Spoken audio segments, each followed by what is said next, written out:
Hello, I'm Lauren Suplee, Senior Program Officer at the William T. Grant Foundation, and it's my honor to welcome you to today's event, Power, Possibility, and Equity in Research Practice Partnerships.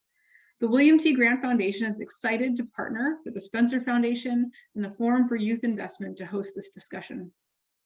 The session is one in a series of conversations that the William T. Grant Foundation has been hosting that are centering race and critical race perspectives within the use of research evidence. If you have not been able to attend these past events, the archived videos are on both this event website and on the William T. Grant website. Research practice partnerships are an important method for creating more useful research and creating the conditions to improve the use of research in policy and practice. Often discussions about research practice partnerships focus on the goal of reducing inequality, but less frequently we focus on the discussion of equity in the partnership itself. Equity within the research practice partnership would require designing and implementing the partnership in such a way that it reinforces equity and does not reproduce problematic power dynamics between practitioners, families, youth, and researchers. Power dynamics that are often racialized and can be exploitative to communities. Our panelists today will discuss strategies to develop equitable partnerships, including the necessary relational conditions, reconfiguration of power and hierarchy, the role of community, managing institutional dynamics, and considering the sustainability of the partnership.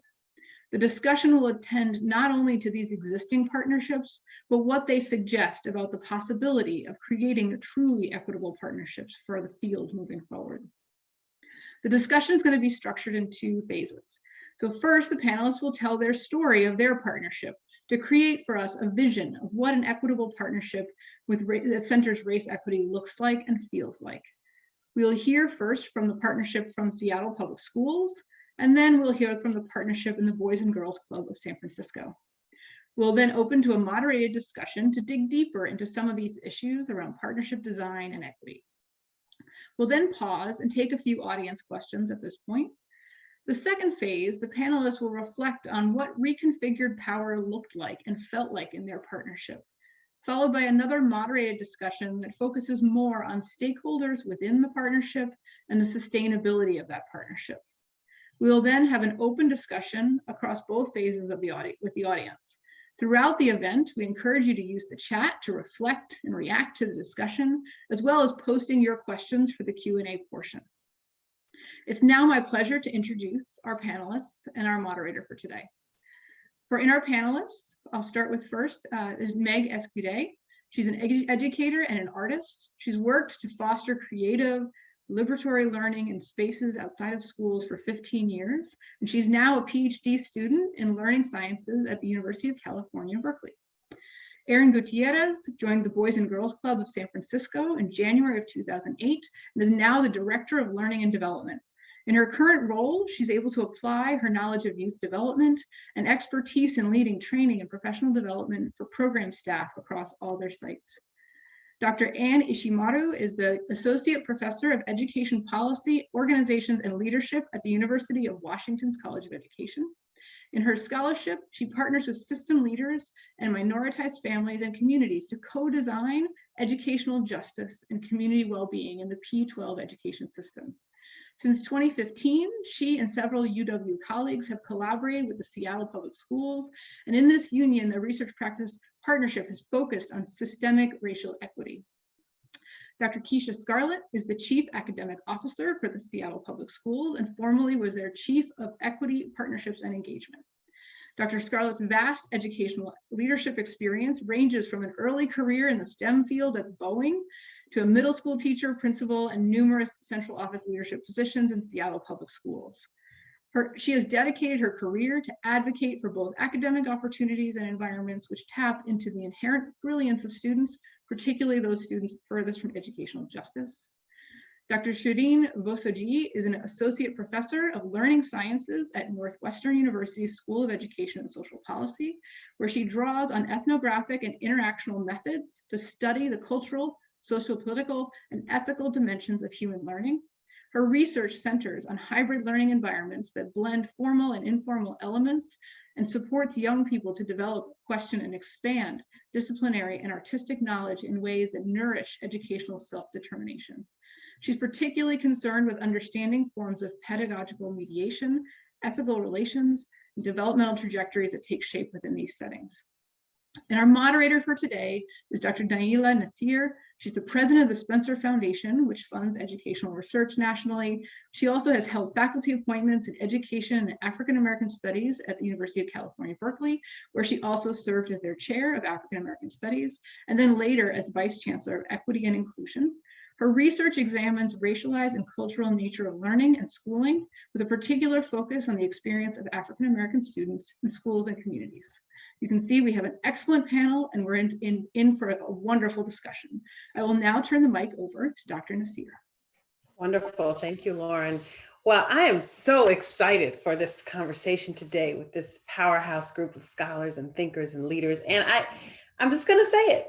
This is a panel of women of color, powerhouse thinkers. So I'm excited for what you all have to say and to really hear more about how you all are leading in the RPP space, which I think from my perspective and from Spencer's perspective has a really particular kind of promise for us thinking about methods that are community engaged, thinking about research in a way that is co-created and co-designed, and has historically had some challenges about how power plays out in those relationships, how communities are engaged. So really looking forward to hearing your wisdom on these things. So with no further ado, I'm going to ask you each to make a set of introductory comments to kind of orient us to your work in the space, and then we'll jump into some conversation. So we'll start with Anne and Keisha. Good morning for us West Coast folks, and good afternoon maybe for the East Coast and those in between. So we're going to share a little bit about just the evolving process of sort of becoming an RPP and the constant evolution. Speak a little bit about how we've worked together with stakeholders across organizations in order to truly leverage the expertise across these, but always challenging that sort of fourth quadrant that you see on the slide. And does everyone see the slide? Because I have a blue screen right now.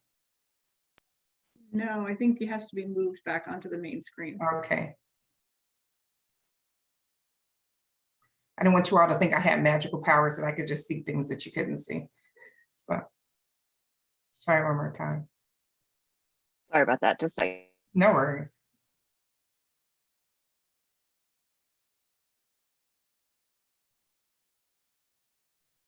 So as Anne's pulling that up, I have the distinct pleasure of serving as the Chief Academic Officer in Seattle Public Schools, and have had a chance to be part of this research practice partnership since about maybe 2016, 2017 or so, and continuous within that.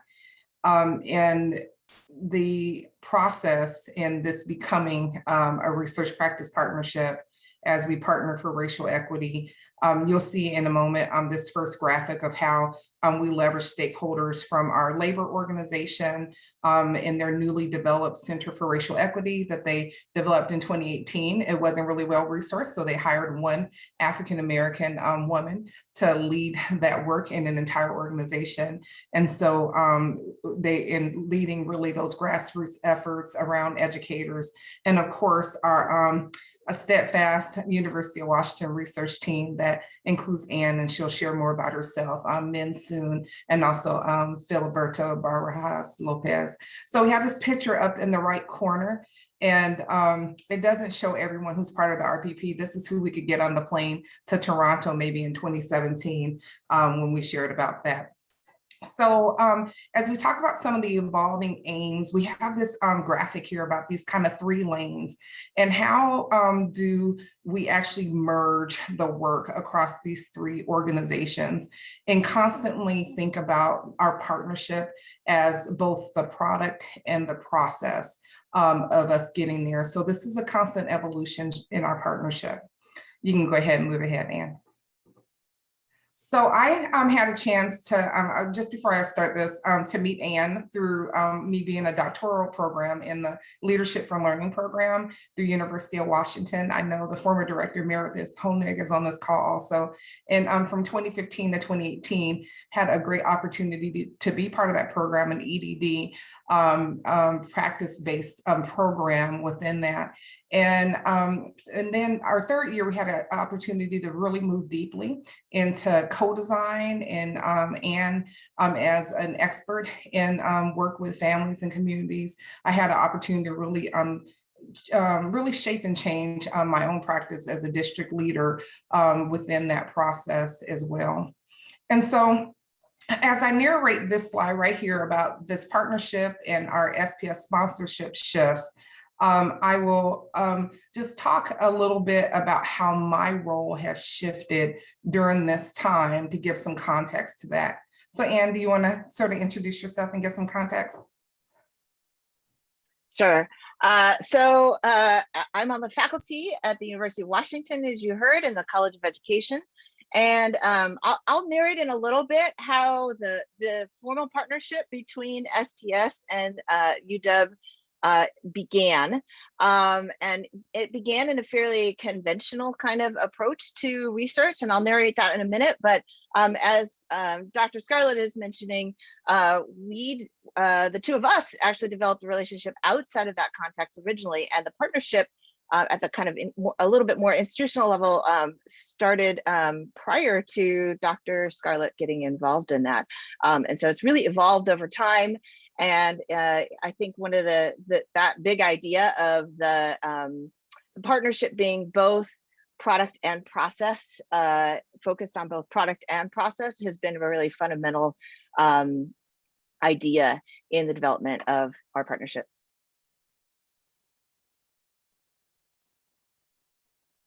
Did you want to say anything else, Dr. Scarlett, about so I'll your start roles? with this kind of 2015, 2017. So kind of the step one. So like Anne said, I was a doctoral student in a program that she was leading in, and I was actually in a role as a human resource director in our organization, also a principal coach, maybe even before that. And so this partnership started out as a research alliance, and it really started to evolve into a research design partnership, like during that phase. And so as you move into sort of step two, my role changed to become the executive director within equity in about May 2017. And that's when I was introduced into this research practice partnership. So Anne, do you want to talk about how the agenda and activities started to change of this research practice partnership? Yeah, and I'll just give the briefest sketch. We can get into some of the details later. But basically the union in Seattle and the district came to, in their collective bargaining agreement, agreed to create and support racial equity teams across the district, starting with a group of 10. And so it was at that moment that Minsoon and I, and then also Filiberto Barajas Lopez, approached the district about the opportunity to study and understand what was happening with the racial equity teams. And at the time, the director of the initiative was really interested, and it was very early on, was really interested in knowing whether or not they worked and how they might be able to share that story with the broader community, district and community.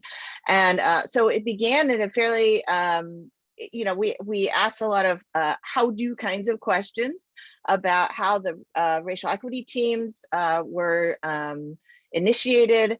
We were looking at some of the administrative quantitative data and doing some analysis there. And we were doing case studies as well of the racial equity teams. And that was kind of a beginning place. And Keisha kind of came in midstream in that. And that then became a kind of jumping off point for a next phase of the partnership, which was really about saying, yes, the racial equity teams are doing important foundational work. And it identified a series of other questions and issues that arose as we began to think about, well, what does it mean to pursue systemic racial equity beyond any one given initiative? And so that's when we began to move into more of a design kind of partnership of thinking about, given what we understand about these things, given an evolving theory of change, how can we begin to address systemic racial inequities? And then of course, the pandemic hit. And so that kind of brought us into a whole other phase. So I go. at the same time, and I'm sorry, did I cut you off?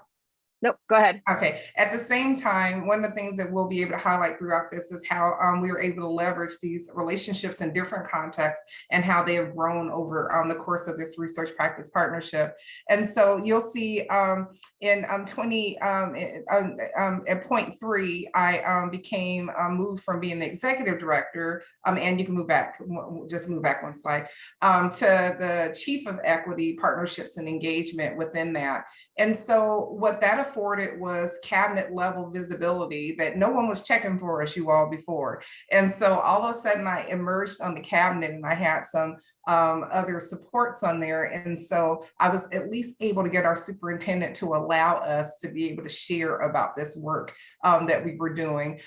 It was, they weren't ready for us. They're ready for us now, but they weren't ready for us. We gave a great presentation to our senior cabinet, and they all said, "Are racial equity teams working?" And it just, it did not take up the way we really needed it to. So within that transition, I've recently become the chief academic officer. I'm about 5 months into that as well. And so in this time during pandemic, our focus started to shift. So Anne, you want to talk about some of the shifts and some of the noticings?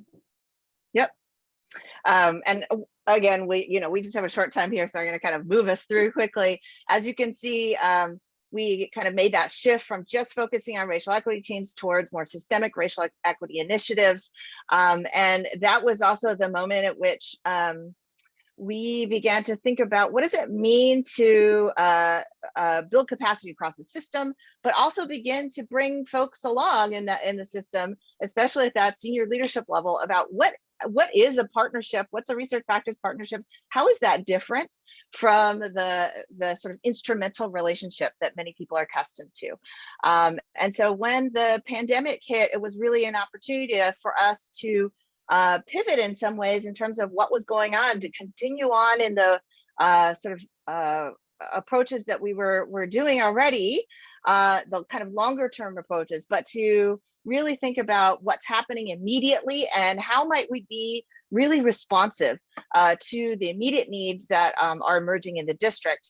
And so that was a moment in which we came together as the partnership, and we are now situated, because of all of these kinds of shifts that Keisha's narrating, but also other folks have been coming into the district. The racial equity work has been growing, and now there are people situated in many different places of the system. And we came together and we said, what's missing from this conversation are the voices and priorities of families of color, in particular the Black families that the district has made a commitment to holding up and centering due to the systemic inequities that have existed for a very long time. We also, though, in the process of this, had a group of justice-focused, culturally responsive-focused educators. And so we did some work to collect data and to synthesize across what people were learning and hearing in the district. And that kind of took us into began to pivot us into a next phase of the work. And we've always been focused on measures all the way across, but we've really, in this most recent phase, focused on how do we kind of connect these three things in terms of racial equity, the voices and priorities and expertise of BIPOC families, developing anti-racist instructional practices, and then developing a system of measures to go with that.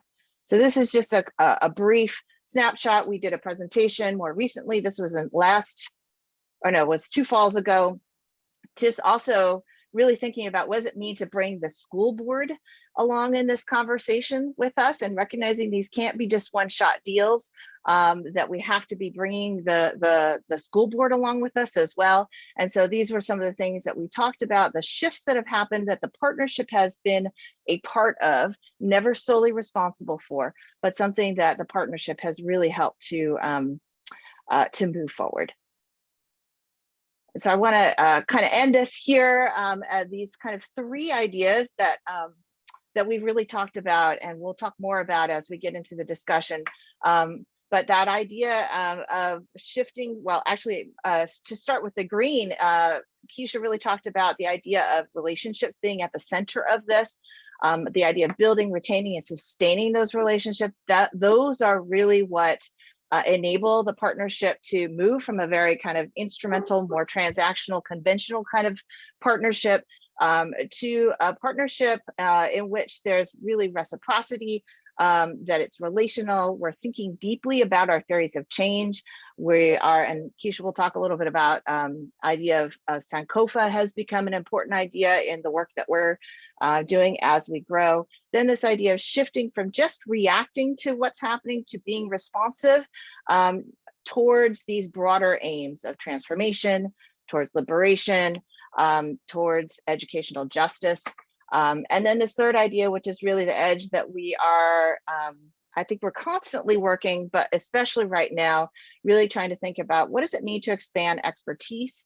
In the earlier parts of the partnership, it was about sometimes bridging new research or methodologies. And right now it's really trying to grapple with how do we become from a research practice partnership into really truly more of a research community practice partnership.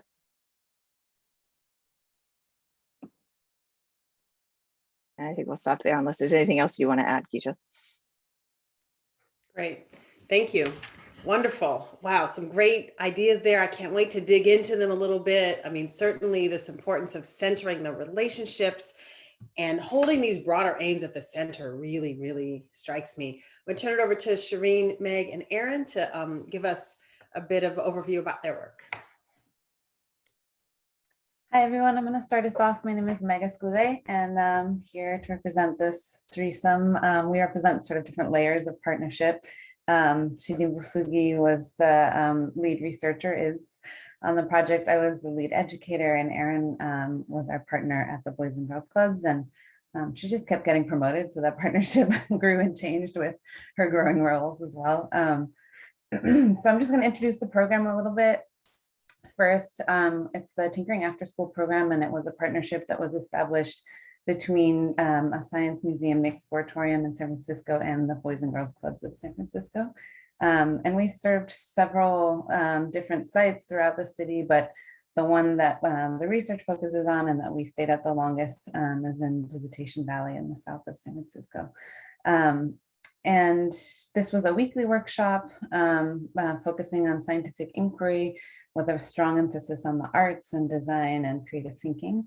And it was a collaboration pedagogically on multiple levels, as well as research and practice. So there's adult educators such as myself and others. And we also had young adult educators that were recruited from the clubhouses and other parts of the city. And then also the adults from the clubhouses as well. And the program ran from 2012 and continues today, although the research that we're speaking from today went till about 2019. And I think, speaking of the shifts that happen on multiple levels and through these partnerships, I think when the work was first proposed by the museum, it was thought of as an access project. So there's all this really great creative work that was happening at the museum around science inquiry and tinkering. And there's really a limitation in the kind of audiences that a museum can reach. And so I think the partnership was thought of initially as a way to sort of bring this great work and more expanded access to other parts of San Francisco, serving working class and kids of color. And I think when Shidin and I started first working together, we found that we had a lot in common as far as our orientations to what education is and could be. And we quickly sort of shifted that focus to being an opportunity really to rethink how kids experience what STEM is and how we define what STEM or STEAM and making is and could be and has been historically, and to really think more expansively about what it means to design for equity in a program like this. And eventually we came to kind of 4 tenets that I think help describe the work that we developed over time. And that includes a critical analysis of educational injustice, historicized approaches to making as cross-cultural activity, an explicit attention to pedagogical philosophies and practices, and ongoing inquiry into the social political values and purposes of making. Sorry, I'm just taking a breath here. There's a lot to cover. And I think I want to also emphasize that the research as a partnership, I mean, Shireen and I had the luxury of working in the same building and at the same organization. And so we had a lot of time to think together.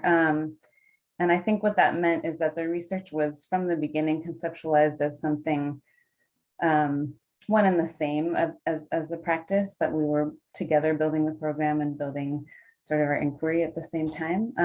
And I think what that means is that the questions that were developed for research, while, you know, all the time that Shireen had in Northwestern to analyze data after, you know, moving away from the site, those questions continue to fuel my practice and other educators' practice in the program. And so they really weren't just to serve the purposes of a research project that begins and ends, but rather were, you know, inquiry questions about how to design for equity, how to continually attune ourselves to see when it's happening and when it's not, and when it needs to be adjusted, was something that continued to fuel, you know, all the work we did in the program.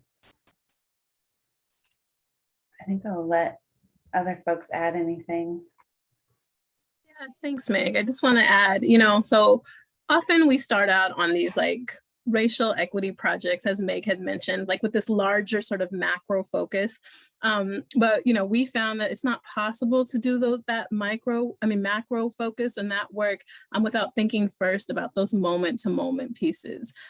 So for example, we had to think about like what our youth members were just trying to navigate in their daily lives, like each day, and it would be different. And specifically, so some of our young people, you know, we're kind of labeled as disengaged students or poor students, whatever sort of deficit framing you want to use. And our like constant aim was to think about like, how do we create, you know, collaboratively and iterate a space that is designed to engage each one of our young people based on their individual interests, their needs, the knowledge and wisdom that they had, and just to like create this space that, you know, they would thrive. And, you know, so that it was always kind of like centered on what they needed, what the youth members in our space needed versus like this like larger focus. And it was on us then to share that back with teachers, with their parents. And that was always like a very, time for us to like connect with parents too. So when a parent saw that their like child who they've been told by teachers for a long time just wasn't, you know, excelling in school or wasn't like doing well in science, like they could see them, you know, in this partnership building these like large projects over time and, you know, thriving, just really meant a lot for not just seeing the work grow, but building those connections with parents and teachers as well. Thank you both. I'm just going to jump in and then I know we're going to get to some questions. I just want to say, so I'm Shireen and I got to work with Meg and Aaron in this kind of long-term partnership. I just want to make sure y'all can see the slide again because I got kicked off. Yes, okay, thanks, Naila. And, you know, I wanted to start, you know, my piece by just saying that I graduated from my PhD program in 2011. And I say that on purpose for the folks in the room who may be graduate students or postdocs or people kind of at the beginning of your journey around this. So I got to learn a lot as a emerging researcher in 2012 from working with Meg and working with Aaron and figuring this out together. And unlike when I was a graduate student and I had, you know, certain kinds of apprenticeship opportunities and support, I transitioned to kind of being a little bit more independent and figuring out like, how do you create this kind of partnership? And so I think Anne and Keisha's point about, you know, the process and the product and this process of becoming, I really resonate with and took to heart, also in relation to my own learning. And I think that's actually really important, because sometimes it can feel like if we're learning on the job, that's not okay. And I think that it is actually really important to take the stance of a learner in this process in relation to different stakeholders, but also in relation to ongoing development of partnership work itself. So I just wanted to start by kind of saying that my own arc kind of matches the development of this partnership as well. And the things I wanted to add is just kind of what we're rooted in terms of some of the key ideas in the literature and this idea of participatory design research. And I think it's important to say that in all of the partnerships that are represented, this design element is actually really important, that we're not just researchers, but we're also co-designers, that we're trying to create expansive learning environments and also understand how they work and how they can work better together. And so you see here a couple principles around co-design across different participants. I think one of the ways we think about racial equity and educational justice is that we're up to transforming social institutions, sometimes from within, sometimes from without, and their relationships. And that one of the indicators actually of that work is that people are becoming more intentional historical actors within the roles that they play within those systems. And this last one I think is really important, that, and it flows from Chris Gutierrez and others' work, that equity is both ideal and pragmatic. And we can talk a little later about how pragmatism sometimes intervenes to constrain conversations about what could be. And I think we were really up to thinking first about bigger dreams and possibilities around this work and what education could look like and feel like for our kids and our communities, and then what that looks like in moment-to-moment activity, as Erin and Meg were speaking to. And what I'll end on is just that I think, and we'll, I'm sure, come back to this, but part of the arc of our partnership was the creative, I would say, and collaborative development of some routine practices that substantiate these principles in ways that we engage with each other across researchers and educators. And that included co-designing curriculum and pedagogy together, looking at audio video recordings together and trying to notice what was happening. I'll talk a little later about co-authored field notes, but I think even co-constructing data as opposed to just co-analyzing data can be really important. And then Meg often played a role and Erin in helping us think about the questions that we were asking and the codes that we wanted to develop and how we wanted to analyze that. And so I think this idea of a sense of permission around methodological improvisation and being able to kind of develop and sustain routine practices that allow this partnership to breathe, I think is one of the things that we developed and learned from over time. So we'll stop there. Great, wonderful. Wow, that's so much for us to start to think about. And there's some amazing questions coming into the chat. Keep them coming. I'm going to ask a couple questions and then we'll turn to some of your questions. So I kind of want to get us grounded, and you've given us these really wonderful examples, and there's certainly some themes across your work that are like just popping out, like this notion of improvisation and fluidity, how the partnership shifts with changing roles, really centering equity and like holding on to the big vision. But I'm wondering from you all's perspective, just stepping back from the specific examples, how do you think about what a partnership is? Like, what is your vision of equitable partnerships? I can get us started, I guess. I think we have a lot of rhetoric about partnerships at all different levels. And so this notion that everyone contributes, everyone has expertise, is very much sort of the ideal of partnerships, but it's hardly ever the reality of them, because we have so many deeply entrenched, historically rooted dynamics of power that run across all different kinds of the different kinds of roles that we all play. Some of them come out of the institutions that we're in, we're working across universities or school districts or community-based organizations. And then there are also all of these lines of race, class, gender, language, et cetera, all of those things. And so, I think when I think about equitable partnership, it's not kind of presuming that we are going to automatically just put all these people at the table and magically we're going to have the kind of reciprocity and equity in those relationships. And very much as what Shireen and Meg and Erin were talking about, just this idea that that even in the partnership itself, there are all of these interactions and microdynamics that are going to play out that are reflections of and also moments to disrupt some of those lines of power and inequities that are in the partnership itself, that are also echoes and reflections of those broader dynamics outside of it. So, there's a kind of starting place for thinking about that there's a kind of contradiction, some of the theories that many of us are operating from, and being able to surface and recognize those contradictions become a starting place for the kind of learning that has to, and change that has to unfold to get us to more equitable partnerships. Yeah, it strikes me that there's an imagination component of this. And I felt like both of you as the teams, as they talked, were holding some vision, some expansive possibility. I wonder if Shireen and Meg and Erin, you might speak to what was that imagining you were doing? What were you holding about what could be created together?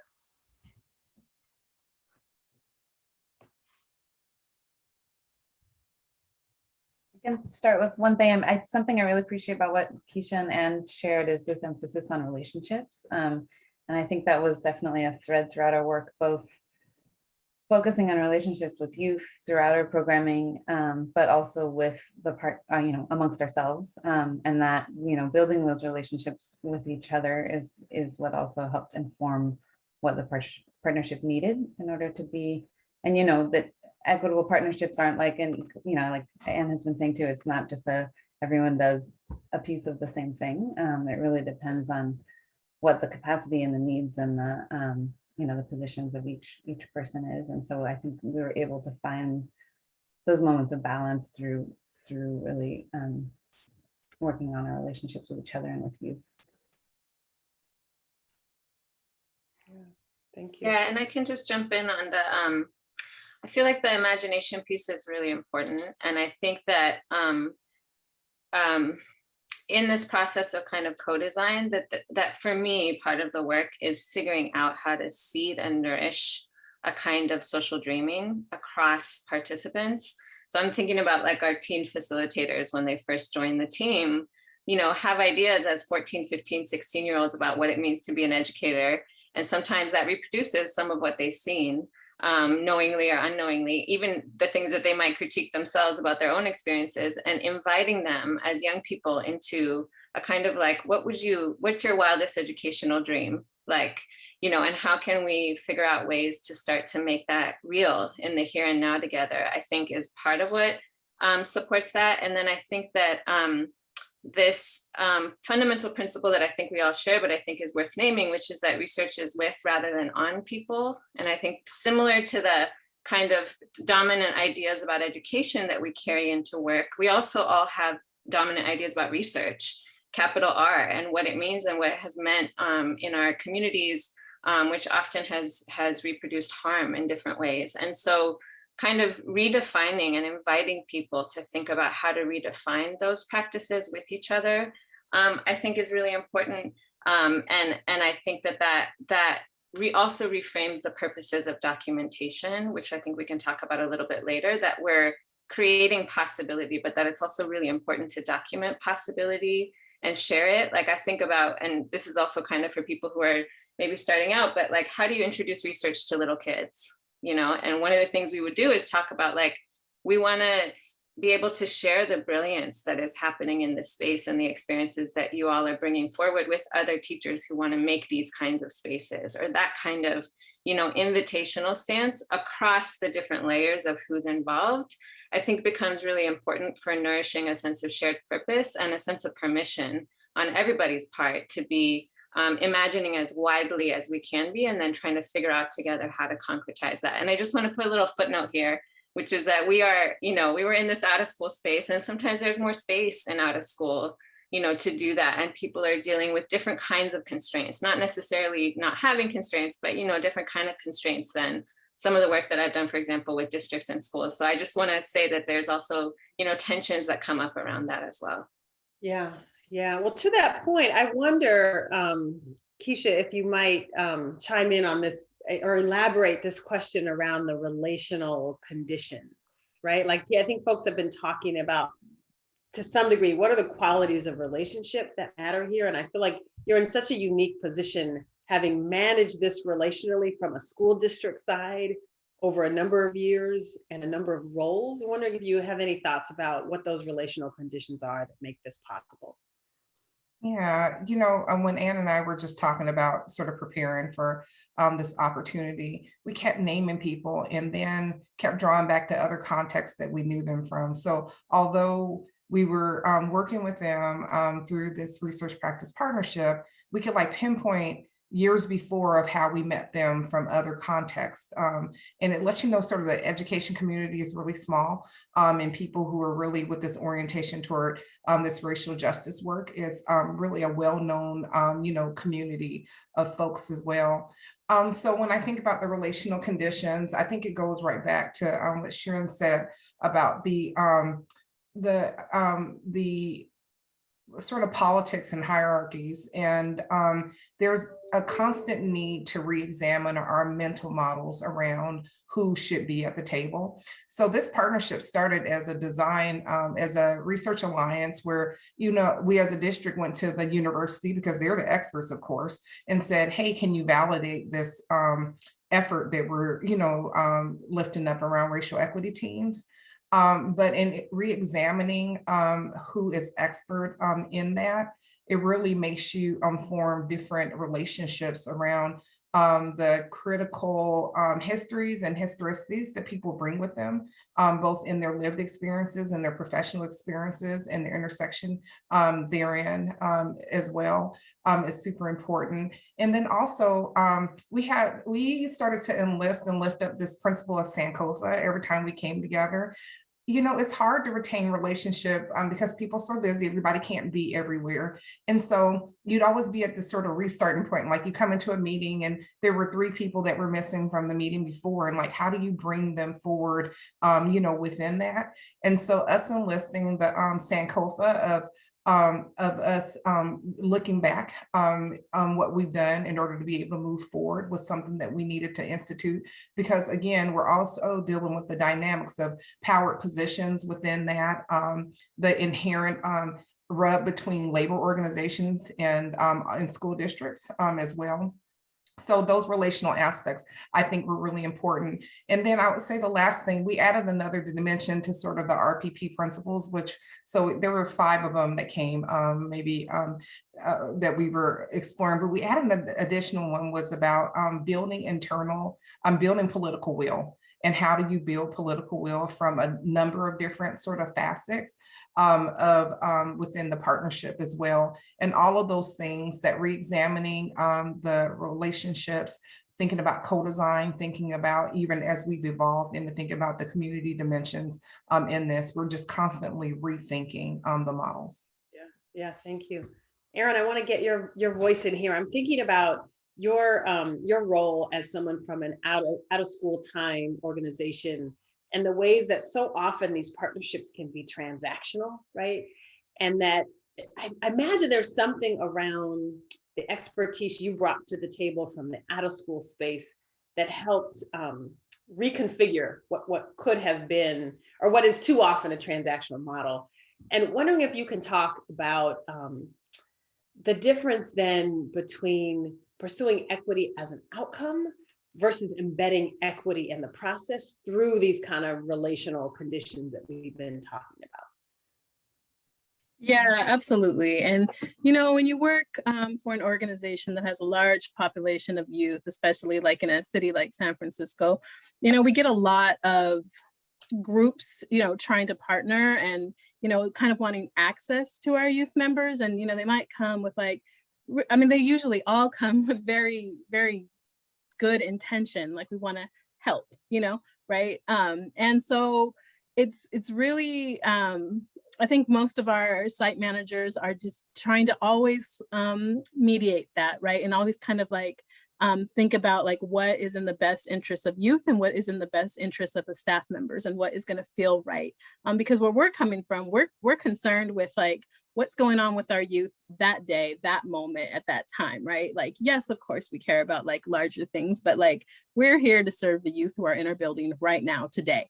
And that is what I felt through this process along the whole way. And it could be from our regular, phone calls that we would have, weekly, where things would, we might not plan for a conversation to come up, but when you have that regular communication, obviously, you get to talk and align on a lot of things. And Meg mentioned it earlier. It was like really just building relationships. So like, we went to each other's homes, we ate with each other, we went to parties. I brought my children, my children were in the program. Like our families know each other, and it's not just me, but there was, the teens would go to the parties too. So it was really like a sense of community there. And I guess like the last thing I would add is, because I was a parent, and also a community, working with a community-based organization, I'm really concerned about like what is happening with my children. I'm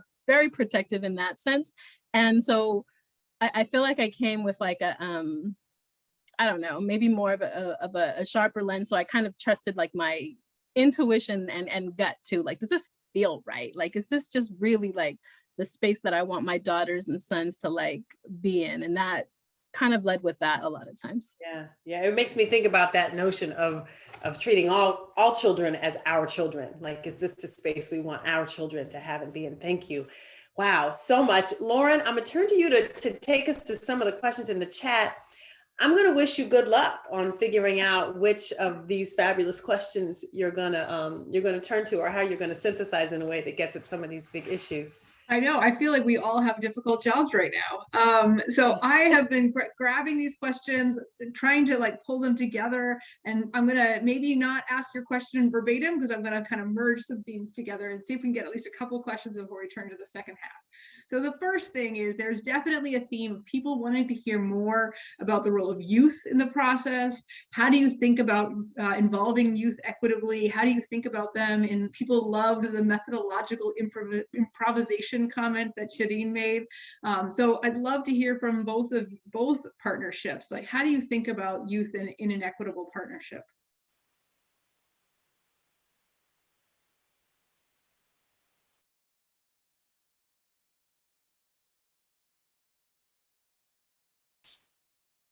I guess I can jump in a little bit on this, as I think this was some of what developed over time. And I think we're going to talk about this a little later with the question of data democratization. So I think this also speaks to some questions around, who owns data and what is it for? And I think there was some key shifts along the way when we were able to look at data together with young people. I remember there was a parent night that we had at the Boys and Girls Club where we shared some video data early on of some examples of like beautiful moments with the kids, and both for the kids who were like in the front row at this event and for families. I think it brought a sense of the kind of generosity and generative view we were taking to their everyday interaction and their forms of learning. So especially for young kids to see moments that look playful and that they're talking the way they talk with each other as friends, lifted up as sophisticated scientific thinking for them and for their families, to me as a researcher shifted what they understood I was doing when I was holding the camera. And I think that, Maisha Wynn and Joseph Ubles have talked about this as a kind of worthy witnessing. And I think both with young people and with educators, there's a role that you can play as a documentarian that is quite different from the kinds of surveillance and, evaluation and that kind of thing that can sometimes happen. I think those are always at risk But I think in these relational shifts with young people, when they get to see, so another example is sitting down with them doing interviews, we would look at tape of them together, videotape, and they would tell me kind of what they thought was going on. And so I got to, with 6 and 7 year olds, do co-analysis of learning interactions in a way that was really enriching for me as an ethnographer to try to understand how they were experiencing things. But I think also for them opened up a view of what research can be. And a couple of them, Meg probably knows what I'm talking about, became like my junior researchers, and they would like turn the camera and they would notice things across the room and be like, you need to go over there because something really cool is going on.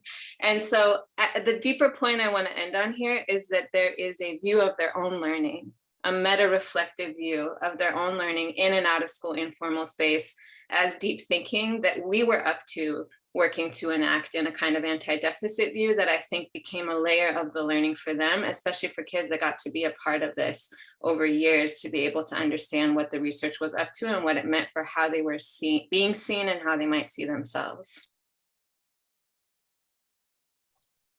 Thanks. I can just add really quick that I think that also extended to the level of agency and criticality that the kids developed around teaching as well. Like I can remember a distinct moment where one of the educators or research practitioners was went away to grad school, and the kids asked where she was, and we mentioned that she's going to grad school to study education, and they said that's good because we need a new teacher. And it was at a time when they were struggling with a classroom teacher they had that was, really, I mean, Erin can speak more to the experience of that teacher, but they were struggling with how they were being treated and positioned in the classroom at that moment. And I think that sort of orientation to what research should be and how it should be celebratory of their brilliance also translated to, what it meant, what reciprocal teaching and learning should be also. And just, since we're on this already, I kind of want to just add a space where I saw that learning extended. And as I mentioned before, my kids were in the program, and it was one year, it was my daughter's 8th birthday party, and we had a piñata. And so for those of you who, don't know, a piñata is something you have traditionally at parties. Kids hit it with a stick. It's raised in the air until candy falls out. And so, we've grown up with these things. And at every birthday party, if you've been to one, the piñata at some point always falls down without breaking, right? And then it takes time to like build it back up. So the kids were hitting the piñata, and the piñata falls from the tree onto the ground. It fell off the hook. And traditionally what happens is like, usually the adult men run and like they fix it and rig it up in the tree. But this time, all of the little girls, these like 6 and 7, 8-year-old little girls, like run to it and start just like talking to each other about how they're going to get it like rigged back up and put up on the tree. And then the dads that were there, they kind of, motioned. They weren't as quick as the girls, but they like kind of motioned to it and stopped and realized what's happening. We all just kind of laughed, and we knew that was different. We knew that was special. Like I had, in all my years going to like birthday parties, had never seen, kids take that level of agency and just that like confidence and like, no, we're gonna know how to fix this. And it was just a special, very special thing. Great, thanks. So I'm going to ask the second question of the Seattle team. So there have been a bunch of questions coming in that really want to dig more into understanding how different people in the partnership understand equity, how you think about the balance between political forces, and what that looks like in the building of relationships. So I'm wondering if your team could dig a little more into that.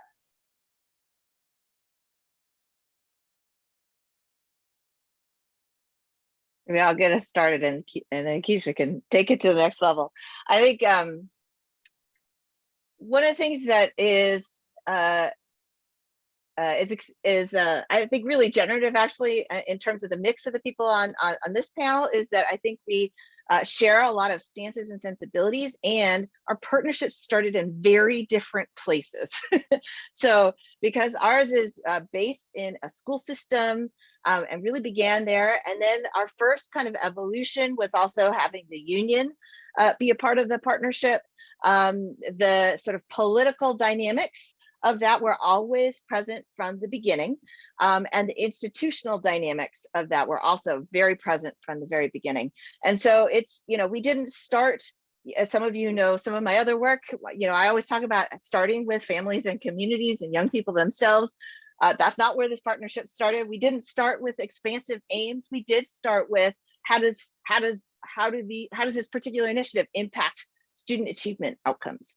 And so just to kind of note that has really evolved over time, and it's happened, I think, really through the work. So it wasn't like we had this phase where all we did was break bread together and just develop relationships and get to know each other. We were doing the kind of work to humanize each other and build these, these relationships and open up and kind of remediate the rigid roles as we were doing the work, as we were understanding, trying to understand what racial equity teams were about, as we were grappling with what are we seeing, and we're putting that back on the table. How do we make sense of these things? We're also thinking about, there at the time there were, as the teams were unrolling, the district was providing professional development at the district level, and which was also then beginning to impact professional development, professional learning across the system as they began to think about what do we want all new teachers to understand about this work. And so as we were doing that, we were also collecting data, we were doing observations and sharing, and then we developed a routine where we would, we would have folks there who would be observing, we would share our field notes. That became part of the routine for saying, okay, so what are we learning from what the teams are doing? What are we learning from what's happening in the professional development spaces? And then how do we use that data to then design what's going to come next? So we developed some of those routines, and it was through the research and the inquiry itself that we then began to really grapple with, well, what are we trying to do here? What is the theory of change? There's actually an image you saw on one of the slides of like, hours of us drawing, scribbling all over boards and passing different pictures around to try to unpack what is it that we're after, and to we really expanded, I think, that theory of change over time, and the relationships and all of the kind of equity in the partnership and the process, those things evolved through those processes. Just add that we can't even talk about this without talking about the pandemic that we're in, and particularly summer 2020. And I mean, I won't go too deeply into sort of just the impacts of that, but sort of the systemic impacts where we were never more dependent upon families and community. As school districts, we'd always been dependent, but I don't think there was ever an acknowledgement that we needed families just even to get the power of the electricity to charge the tablets or the laptops to be able to even connect with our students. And what it did for us, I mean, across a number of body work, is we lost access to schools in our partnership and lost sort of access to the agenda, in some ways that we were developing to like move forward. And we were at this point where at a systemic level, there were all these decisions that need to be made, and top-down methods don't work. You don't have schools as sort of these containment units in order to make, even if they're bad top-down decisions, at least there was, a structure to even make bad decisions. But how do you make bad decisions or whatever types of decisions at a systemic level and know that you actually have no real control over how it actually gets taken up in the schools at all? And so within that, in the partnership became this opportunity, almost a forced opportunity, that here we are making these really big decisions without really having clear data source that really connected to the values and interests of our students and families at all. And it was a place where there was just no internal capacity around that. We did the same surveys that got the same sort of white families, or maybe more affluent families that were responding to them, and the missing invisibilization of the families who had the most, who were most impacted by this pandemic. And so what it did was forge a different type of partnership for us, and evolution in this partnership of us having a little bit of capacity, not nearly what the district level capacity was as far as like research and evaluation, but for us to begin to really reach out to community, these same like relationships that we had had in other sort of instances in order to help facilitate focus groups. The emergence of our Office of African American Male Achievement, which is patterned after Oakland Unified Unified School District and the Key Makers of Oakland program. So we have Key Makers of Seattle, our chief of that division of the Office of African American Male Achievement. She's doing these interviews with families and listen and learn tours, and established an African American Student Leadership Council. So how do we sort of galvanize all of this information that is happening all across the system in order to help systems make better decisions? And I would say that that has been such a great, maybe catalytic force on the next bend of this partnership as well. And so it's, someone said in the chat about radical reimagination or radical imagination. It does take radical imagination over and over and over for us to keep persevering, I think, in these partnerships.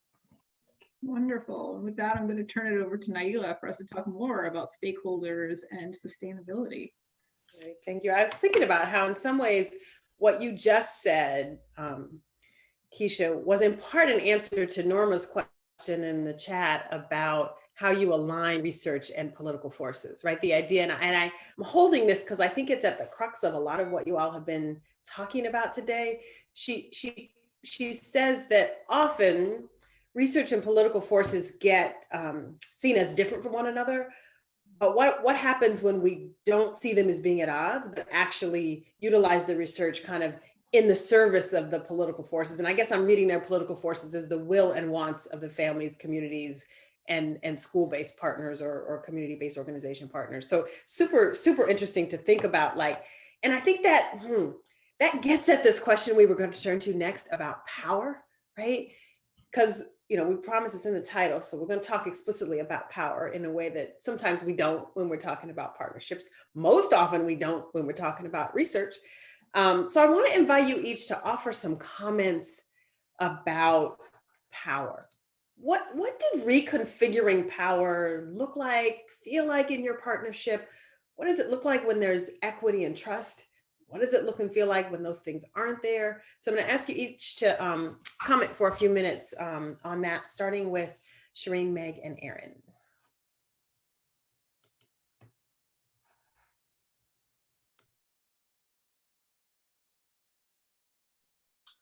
Erin, feel free to jump in. I'm just getting the slide up. Okay, cool. Yeah, and we were talking about this early on, and I mentioned that there were some real pivotal moments just for me individually that kind of stand out in my mind about like what set this partnership apart from others that I've worked on. And the pivotal moments that where I really felt like, okay, there was a strong, high level of trust here, and we are on the same page. So one of them was a conversation that we had early on in the partnership. It was just in the office, and I don't know how it kind of happened organically. I mean, it was obviously scheduled, but the conversation just took like a real like organic pathway, and we just started talking. And Shireen and Meg, they shared like just their positionality, what like learning meant to them, like what they were really trying to do in the space, like just to that week, but then also just in the long term. And we had a long conversation, and I just got to ask questions and listen and like really think and see like where our values were in alignment. So that conversation was really important. Another one was when Shireen, after she did like the interviews with the youth and parents, like shared that data with me. And I remember this one story of one of the little girls, and she was saying that when it's time for her to go to tinkering, her heart starts beating a little faster. Like she gets like that excited. And that just like hit me in my heart. And I was like, okay, like this is good. Like we need to just keep doing this. And how do we continue to build? Because I want like all of our youth to be feeling that. And and the other one I mentioned earlier around that piñata, where I like really saw that confidence and that like agency, like just ingrained in them when all the like little girls just kind of was like, yes, of course we can fix it, and we're going to do it first without hesitation, without questioning. So I think those are like those moments that stand out in my mind as times where like okay, like this is good, this is what we can work with. And then when you have that, of course I I want to hear, more. I want to learn, as opposed to like another group who might come in and say, this is what we really think is right, and this is what we want to do. It's like I had to like see for myself, like how it really is going to benefit our youth members.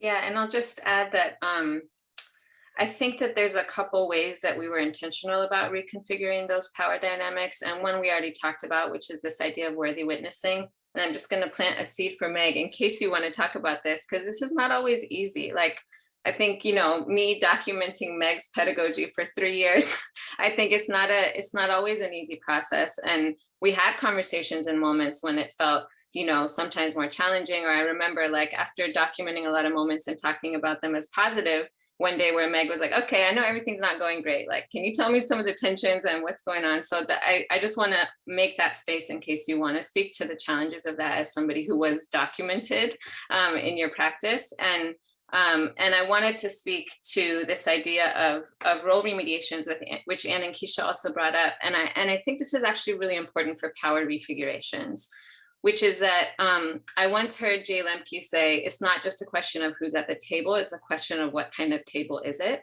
And I think that idea has stayed with me. And the way that I interpret this idea of what kind of table is it actually has to do with the ways that sometimes in RPP work, the roles of researcher, practitioner, youth, family, et cetera, get reified in ways that are not actually productive for co-design and co-thinking. So everybody's probably been in a room where somebody's like, we need the youth voice, and can we get some youth voice in here? And sometimes that can be productive, but it can also sometimes be implicitly tokenizing and box people into one identity.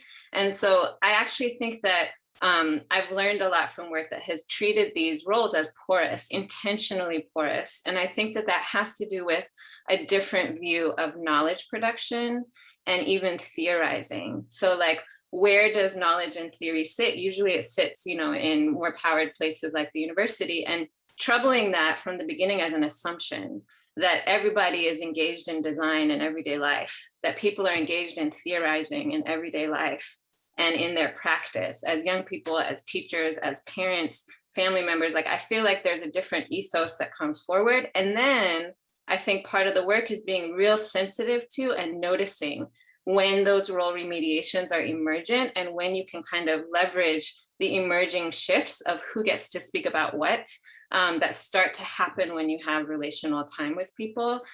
So I think that is the piece that I wanted to share there. And for us, one of the routine practices, and then I'll open it up, Meg, if you have any thoughts to share too, was this idea of co-authored field notes. So this was not something we started with, but it's one of those practices that we developed to intentionally democratize data construction.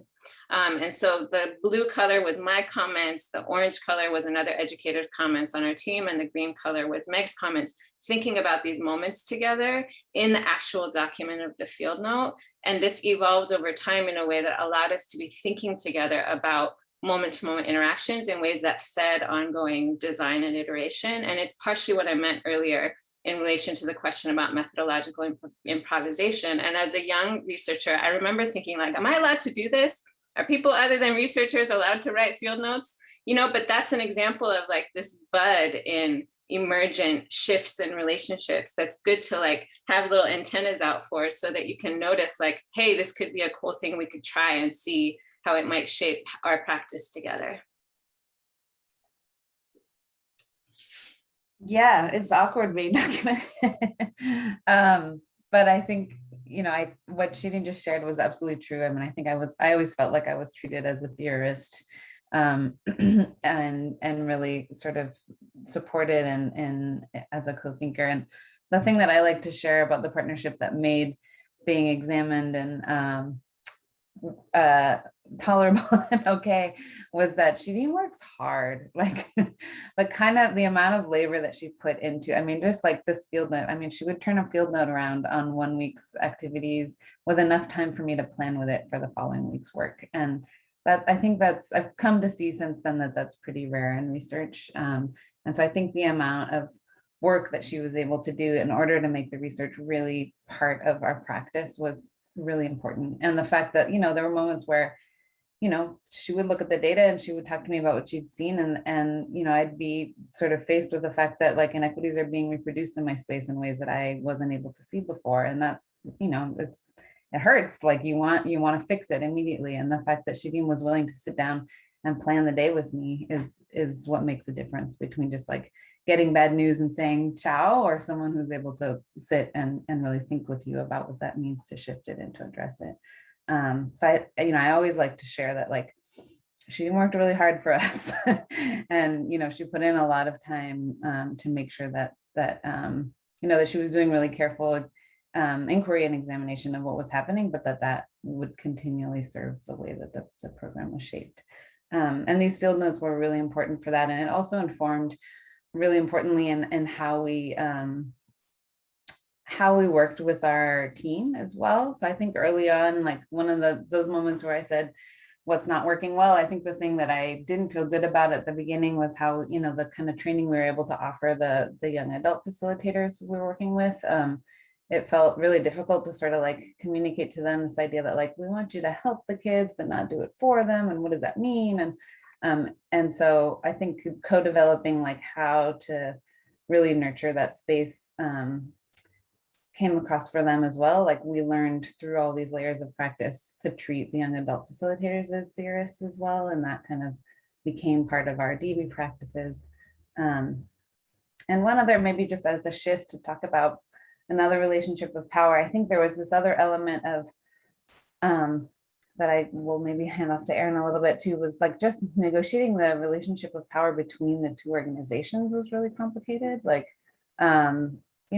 the Science Museum was this sort of like big fancy institution that was also always crying poor as well, because funding for all nonprofits is always a struggle. And I think fundraising for our program in particular was, grants were sort of being written behind closed doors, and there were issues. I think having Erin as a partner in the different roles that she had was really helpful in understanding what would it mean to create more equitable relationships between our organizations as well. And especially around our value of involving staff in the program. I think that was something that Erin made huge strides on helping us understand how to do that. Like we really knew we wanted the educators from the clubhouses to be as involved as possible. And sometimes it was as simple as Erin rearranging their schedules so that they could join our debrief, but those reorganizations of power also sort of happen in other ways too. Like I think there was one moment where we had a couple days set aside for folks to come and look at data together. And we were sort of wondering, like, should we give stipends to the Boys and Girls Club staff that are coming? And I think Erin at one point said, like, no, give it to the organization, because I want the organization to see this as part of my work. And so there were sort of like reorientations to what it meant to meaningfully include the staff on a more equal level that wouldn't have been possible without that partnership. Great, thank you. So I'm going to turn to Ann and Keisha to take up this question of power and reconfiguring power. We have about 15 minutes left in our time together today. So if you all could take maybe 5 minutes to say a few things, and then we'll probably at that point turn it back over to Lauren to take some more audience questions. Yeah, sure.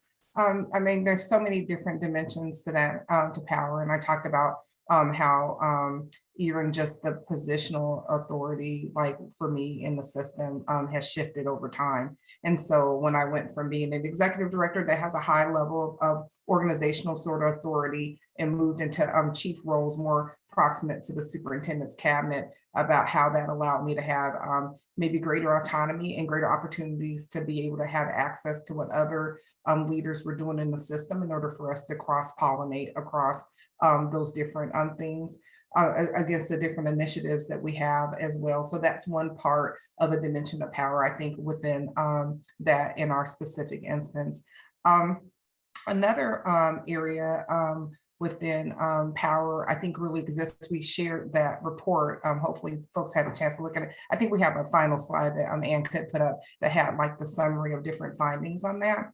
And so you'll see that in the report, there were some recommendations around prioritizing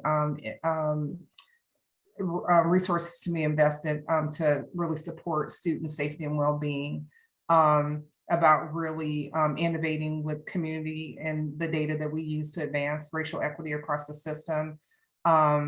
Centering and starting from home and building from home and community as we think about what are the most culturally responsive instructional and environments for our students. Also, the opportunity to align and collaborate across initiatives, like I said, that cross-pollination, and then leveraging BIPOC district and community expertise. If we situate this in this pandemic that we're in, and like re-examine power through those lenses, I really want to highlight this last one around BIPOC district and community expertise, but also family expertise and student expertise. So often our families and students have to elbow their ways into discussions. And with me working formally as the chief of equity in the system and ongoing sort of responsibility around different initiatives, the thing that I do know is that we always have to have an outside inside game. So as much as we're building sort of that internal wheel, that internal political wheel, we have to be locking arms, because districts are we're like a rubber band, and that's what's happening right now as we're moving into more in-person. The rubber band just gets set. We're not allowing for the new surface area. So we're just moving right back into business as usual practices as well. The only thing that helps to break up that rubber band and keep it stretched out and keep us on our toes is really that outside organizing that ends up happening. So how in our partnership do we catalyze both the internal will, but also build those bridges and connections and flatten those hierarchies, so that we're making sure that the voices of families and communities, but also another dimension for us is like, how do we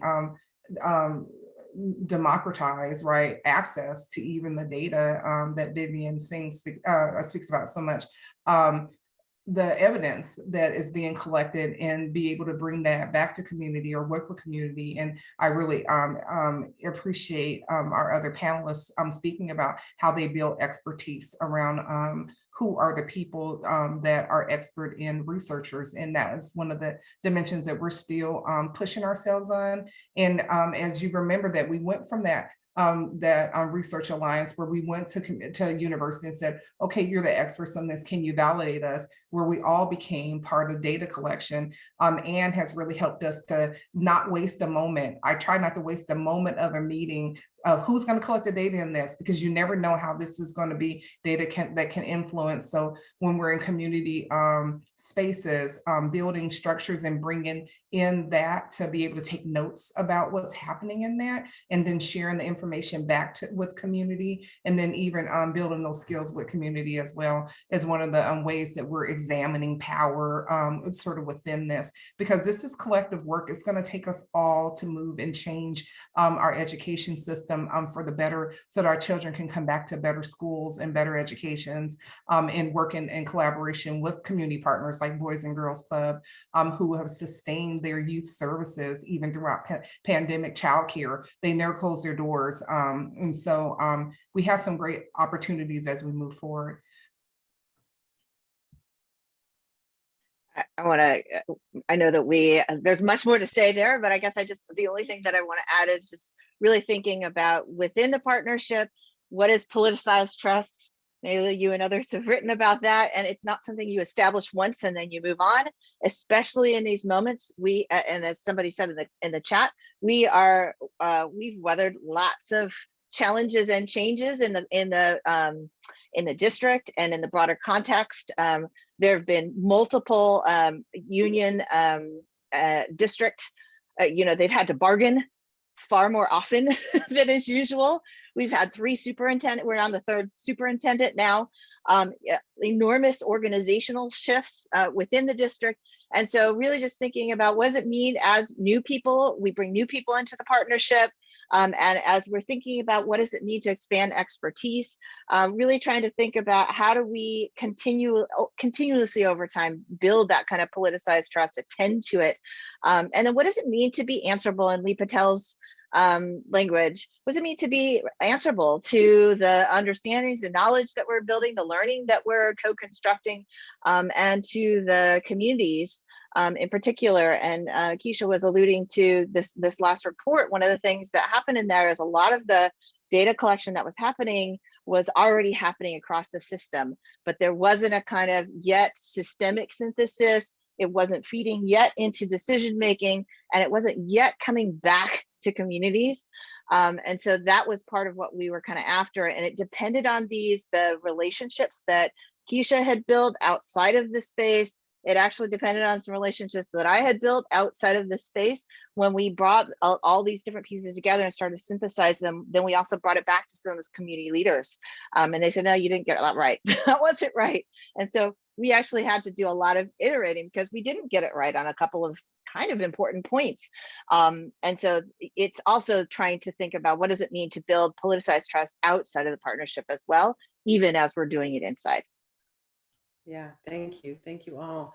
I want to ask just one question and then we'll open it up. So I want succinct, brief answers.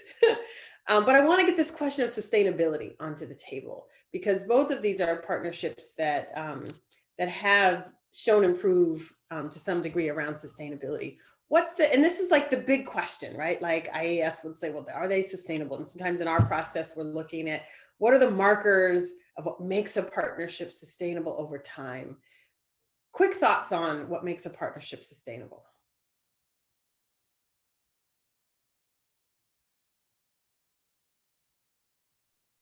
For us, it's working with a partner who, one, has some, infrastructure. They're going to be around, they're there. And then also, like everything we've been talking about today, just building that trust and building, that rapport and sharing, aligning. Yeah, thank you. Okay. So I'm going to turn it over to Lauren to get in a couple of more audience questions. Lauren. All right, this is hard again, but I'm going to actually pick up on a couple of threads in the last few comments that I heard and connect those to some questions that have been asked. So, first there's a question really about building a pipeline here. The question is focused on building graduate student researchers and early career researchers skills and having equitable partnerships.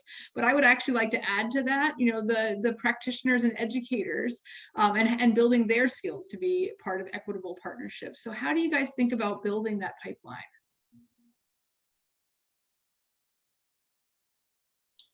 I can jump in. Sorry, Anne. I'll just say really quickly two things that I think are important here. One is that I think about this also in terms of the beginnings and then anticipating, going back to this question about sustainability, long-term work. So from the beginning, I think taking some of the tools that we know about the design of learning environments, what makes for good learning environments, and leveraging those for the design of partnerships as learning environments, I think has been really important in our work. So the meetings, like we have meetings, I think of those as learning environments. And I think about how are we designing the space for people to think together and to grow from wherever we are in our work, the same way we do when we design other kinds of educational settings. So I think that's important. And the second thing I wanted to say is that I've learned over time that there's these different ripples that flow out of this that I think speaks to that question, Lauren. One, and Meg is a testament to this, is that when you do good partnership work, people get interested in research. And they're like, hey, maybe I'll go to grad school, or this research thing doesn't seem as bad as I thought as it was. And I think now that I'm at Northwestern and I see this happening routinely, I'm like, okay, how do we build for that institutionally? Where does the funding come for practitioners who are now interested in, going into higher education, extending their own educations in these different ways, and anticipating that so that we're infrastructuring it and in a way that morphs like partnerships. I'm remembering Keisha's story about all the roles that you played. I feel like, how do we anticipate that might happen and people might move in and out of different roles within the partnership and build for that? And then the other thing that I think actually goes back to Norma's question is that I think that there are things that take hold through these experiences that may be unanticipated, but rich forms of sustainability. So in a project with CPS here in Chicago that I've been doing, working with teachers to co-design curriculum with their students, that's the project. They're co-designing transdisciplinary curriculum with their students. And in the interviews that are coming out of it and their own reflections, it's like, oh, I can work with my students fundamentally in a different way as a teacher, period, not just in this project. And that is something that takes hold, that can't be taken away, that isn't about implementing a particular policy. So to me, a learning perspective, creates different kinds of sustainability about change making than one that is reliant upon particular kinds of top-down policy. Getting lots of props for that answer in the chat. So then this other question is coming in about, Keisha, you mentioned administrative data, and there's a question of how to think about using data to support equity, and what your wish list would be for administrative data innovations that need to take into account this intersectionality. Lauren, could you repeat the last part of that question? Maybe someone else should do it. I have the worst neighborhood noise happening right now with the lawnmower. I am so sorry. So I couldn't hear the last part of that, but hopefully if you could repeat it for me. Sure. So the question is around administrative data systems to support equity. You made a comment sort of about this in one of your answers, and thinking about also what would be your wish list for administrative data innovations that would support an intersectionality approach to equity. Yeah, I hope that this is a good response to that. We've been thinking about building critical data literacies. So we are flooded with data all the time as systems leaders, and it is like we use it for a check box in order to maybe move something through the board, but actually using that to improve our practice as systems leaders, it is just such a huge gap. And it just compounds all the way as you move through the system, sort of up and down the system. So I would love to have real learning space for our top leadership, our school board, and also our superintendent and our cabinet to really build critical data literacy and to understand and to be accountable for that. So what does that look like even in our own like departmental plans aligned? Would be if I had a magic wand, and maybe I am magical because I am pushing for that in our system.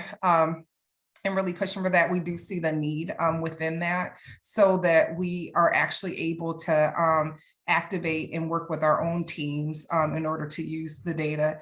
And also how do we align this data that we're collecting to actual measures of equity across the different initiatives that we're building into? We all keep saying that we're trying to pursue racial equity, but like, what does it look like? What does the process and the product look like of that? And how does it align to the different initiatives that we're working and trying to move toward in the name of equity in our system? And then I'd say the last point is, let the people say that it is good. So our students and families need to be the ones who tell us that the data that we're collecting is what is what's actually happening. And so having a loop where data within continuous improvement is fed from students and their families as well would be like the third dimension to that if I had a magic wand. That's awesome. Great. So there's a question here that I would love to hear from all of you about, which is your positionality as women of color in an RPP, how that matters, and what white researchers and RPPs need to learn from your experience.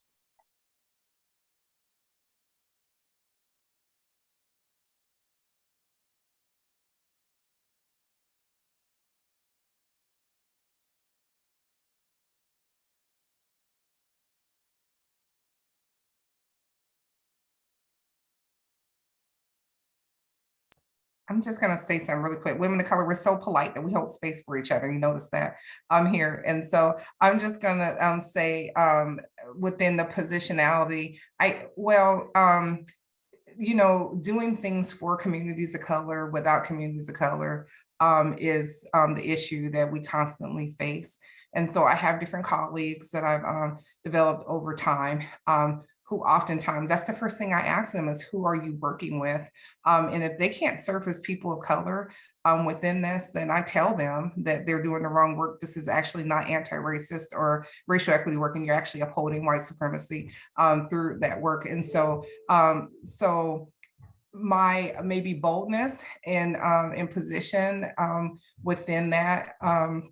And my push on us to like really get honest about the work. I mean, it does come with some expense. I'm sure not everyone wants to hear from me. And so, but at the same time, you get the dual opportunity of our lived experiences, our own critical historicities that we can't leave behind within this work. We have to talk about the lives that we live and those people are in connection with those lives, as well as the brilliance that we bring just in whatever our acumen is or whatever our different expertise and skills. So we're a power source within this work. And so so I'll just say that we're a power source within this work. I wholeheartedly believe that. And we actually are so relationship driven that we help sustain relationships. That's another superpower that women of color bring to this work. I just jump onto that I think one of the things that has been really important and powerful about that is that there is an orientation towards really doing collective work, and that it's not about, even there are folks who are outside of the partnership, that there are these much broader, sometimes community networks, there's other district leaders. So it's kind of two-sided. On the one hand, there's a toll that it takes, especially for the folks in the union and the district. And I know that there's a toll of the ways that the institution interacts with them. And part of the resilience and resource that especially women of color have is to think beyond those sort of individualistic boxes about the institution or about who's a leader, and to try to really think about how to enact moving collectively and kind of collective pushing and leadership.